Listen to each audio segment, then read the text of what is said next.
it's here for it, and then you come up 1, 2, 3, 4. No, I'm thinking. Carrie, come on. You got the deal there, too. How's that for? Kelly told me about your little thing with the waitress. Were you planning on telling me? I don't know.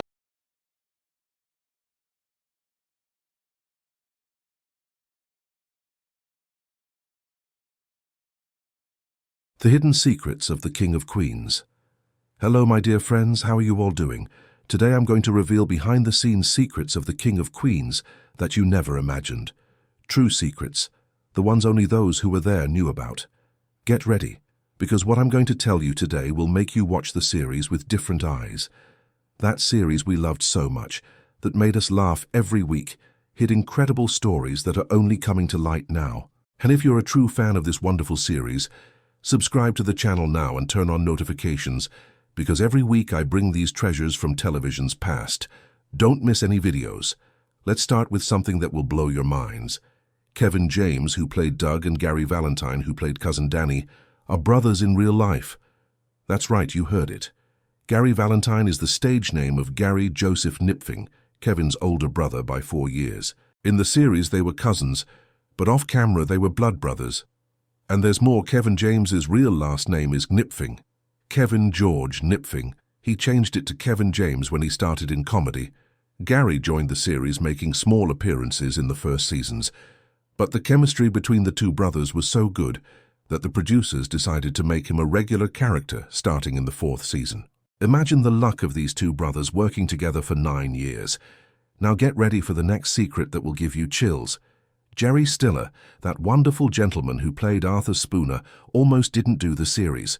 Can you imagine the King of Queens without Jerry Stiller? Well, I can't either, but the truth is that when the series was being produced, Jerry Stiller was invited to play the role of Arthur, but he refused. He didn't want to or couldn't do it, nobody knows for sure. So the producers called another veteran comedian named Jack Carter. Jack Carter recorded the entire pilot episode, playing Arthur. There's even a video on YouTube showing scenes of him as Arthur. But after they filmed the pilot, Jerry Stiller changed his mind and agreed to do the series. Then the producers had to make that difficult call to Jack Carter, saying he was out. They reshot only the first scenes with Jerry Stiller, and the rest of the pilot remained with Jack Carter. Executive producer David Bickle said that when he watched the pilot for the first time, it was a strange mix. Suddenly, Jerry Stiller appeared on screen, and right after that, Jack Carter appeared, and he kept thinking what was happening. Years later, Bickle ran into Jack Carter buying batteries at Costco, yelling at his wife, and thought how different both their lives would have been if Jack had stayed in the role. But thank God Jerry Stiller accepted, because he transformed Arthur Spooner into one of television's most unforgettable characters. And there's another secret that almost nobody knows. The King of Queens almost didn't exist. The series was originally created for NBC in 1997. Creators Michael Wythorn and David Litt developed Doug's character thinking of NBC, but the network rejected the pilot. They simply said no. Imagine if the story had ended there. But CBS saw potential in the series and bought the project. And look at the irony, Kevin James had already appeared on Everybody Loves Raymond, which was also on CBS, playing a character named Kevin. When The King of Queens premiered in September 1998, Kevin James returned to appear on Raymond, but this time as Doug Heffernan, and Ray Romano also appeared 4 times on The King of Queens as Ray Barone. The two series took place in the same universe. Doug was Ray's friend. That was genius. Now I'm going to tell you a secret that involves something very controversial and that Leah Remini only revealed years later. You know that Leah Remini was part of the Church of Scientology for over 30 years since childhood. During the entire time she was filming The King of Queens, from 1998 to 2007, she was an active Scientologist. And here's the secret she revealed. The Church of Scientology constantly pressured Leah to recruit Kevin James to become a member of the church. Can you imagine the situation? She worked with Kevin James for 9 years, 5 days a week, and the church kept asking her why he wasn't a member, why she wasn't promoting Scientology to him. Leah said she would respond that Kevin was a devout Catholic and had no interest. But even so, the church kept pressuring, because they expected members to recruit other people, especially co-workers. After a while, they gave up. But Leah said it would normally be expected that she recruit someone she worked with for 9 years. When Leah left Scientology in 2013, Kevin James was one of the first people to call her, saying he was proud of her and that if she needed anything, he would be there. This true friendship between the two continues to this day, more than 15 years after the end of the series. Speaking of Kevin James and Leah Remini, there's another backstage secret. The two actually fought during filming. It wasn't just on the show that Doug and Carrie argued. In an interview on Oprah's show, Leah Remini admitted that she and Kevin had real arguments on set because they cared so much about each other and about the quality of the work. Kevin James also admitted in interviews that he was the weakest link of the cast in terms of acting. He said that Leah Remini and Jerry Stiller had done so many things in their careers, had so much experience, and that was his first steady job on television. Kevin learned everything about camera marks, about where to stand, how to act for TV, all during The King of Queens. But these arguments between him and Leah were because both wanted the show to be the best possible. There's a funny detail that shows how the cast had fun. In the 8th season episode called Emotional Roller Coaster, in the opening scene, actor Patton Oswalt, who played Spence, stood completely still, motionless like a statue, during the entire opening scene. And it aired. Patton Oswalt said years later that the writers and producers of the series were so crazy that they asked him to do that, just to see how weird it would look and to see if anyone would notice. He explained to Jimmy Fallon in 2011 that he never worked with a crew as stoned as the King of Queens. They asked him to stand still just to see how bizarre it would look. And the most incredible thing is that this scene went through editing and aired normally. If you watch that episode, you'll see Spence totally still while everyone moves around him. It's surreal. Now a secret that touches the heart of the series. Did you notice that Doug and Carrie only had children at the very end of the series? For 9 entire seasons, they were a childless couple. Well, know that this wasn't the creators' choice. It was imposed by CBS and Sony. Executive producer David Bickle revealed in an interview that the network and studio didn't want Doug and Carrie to have a baby. They thought having a baby on the series would make viewers think it was a desperate trick to get storyline ideas. And more importantly, they were afraid that a baby would divide the series into pre-baby and post-baby episodes, which would hurt the series' syndication on other channels. They wanted the episodes to be able to air in any order without there being a clear timeline. That's why Doug and Carrie only got pregnant in the last episode, when the series was already ending and it didn't matter anymore.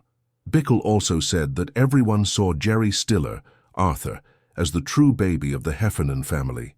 He caused as much work as a child. There's a detail that very few people noticed throughout the series. Whenever Doug was surprised or scared, he would shout a word, "Yuspa." Did you notice that? Well, that shout was a tribute.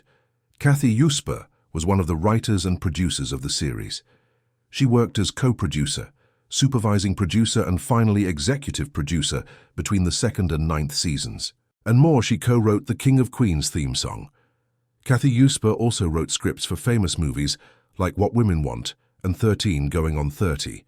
So every time Kevin James shouted Yuspa on the series, it was a loving tribute to this brilliant woman who helped create so many funny moments of the series. And did you know that Ben Stiller, Jerry Stiller's son, appeared on the series? There's an episode where Arthur has a flashback of his childhood, and who plays young Arthur is Ben Stiller. Father and son working together, with Ben playing the young version of his father. It was beautiful. And there's another touching family connection. Anne Miara, who was Jerry Stiller's wife in real life, played Veronica Olchin, Spence's mother, who at the end of the series marries Arthur. That is, in real life they were husband and wife, and on the series they also ended up married, just playing different characters. Jerry and Anne had been married for over 60 years when he died in 2020. Seeing the two together on screen was magical because that love was real. The series never won a single Emmy, can you believe it? During 9 seasons, 207 episodes, The King of Queens only received a single Emmy nomination in 2006 when Kevin James was nominated for Best Actor in a Comedy Series. He didn't win. The series was completely ignored by major awards but was loved by the public. And you know what? Even today, almost 20 years after it ended, The King of Queens continues to be one of the most watched series in reruns. People fall asleep watching it, watch several episodes a day. Entire families gather to watch. There are people who have watched the series for 3 generations, grandmother, mother and daughter. Leah Remini said she gets emotional when people tell her that the series helped them in difficult times in their lives, that it was the first time they laughed on a bad day. And you who are watching there, tell me in the comments, what was your favorite episode? Which character did you identify with most? With the gluttonous and lazy Doug? With the bossy but affectionate Carrie? Or with the dramatic and funny Arthur? How many times did this series make you laugh when you needed it most? How many times did you see yourself in those absurd situations?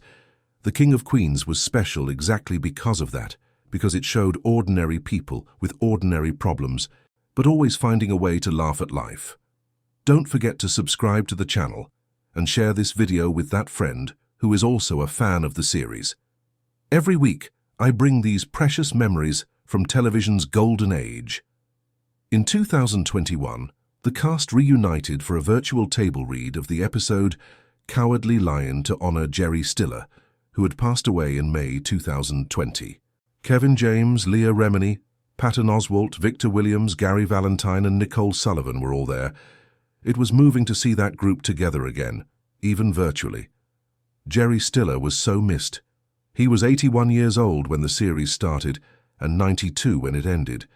In the last episodes, production adapted everything to make him comfortable. They reduced his workload, but never diminished the importance of the character. That's respect. That's true love. Kevin James said in 2024 that there will never be a reboot of the series because of Jerry Stiller's death. Without him, The King of Queens wouldn't be the same. My dear friends, The King of Queens ended in May 2007, but the laughter echoes to this day in our hearts. This series taught us that family doesn't have to be perfect to be wonderful. That true love includes fights, arguments, but also forgiveness and unity. That sometimes the most irritating person in our life, like Arthur was to Doug, can also be the person we love most. A big hug, God bless you, and see you in the next video. And don't forget to continue here in the comments sharing your stories and memories of this series that marked an entire generation.